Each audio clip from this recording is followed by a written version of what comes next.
என் அன்பான சிவசொந்தங்களே, நான் என்று செய்த பாக்கியமோ இந்த இடத்தை காணுகிற வாய்ப்பை நான் பெற்று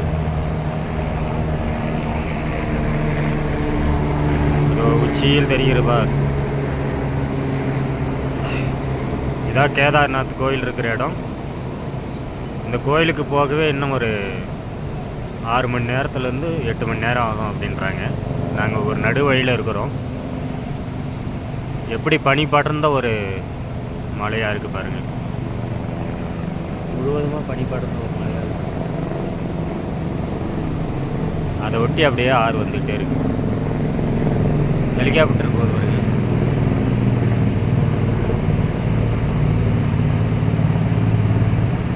இதுனா போக்குவரத்து பயணிகளுக்கு ஒரு இது போல இருக்கு. எவ்வளோ ஒரு அற்புதமான காட்சி.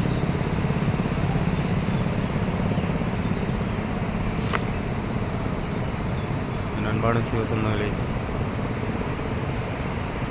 என்ன ஒரு ரம்மியமான காட்சி.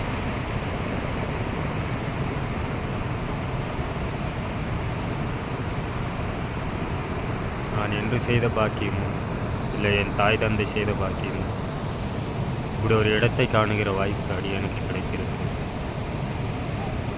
கண்டு மகிழ்ந்து என் அன்பான உறவுகளே, ஓ நம சிவா, ஓ நம சிவா.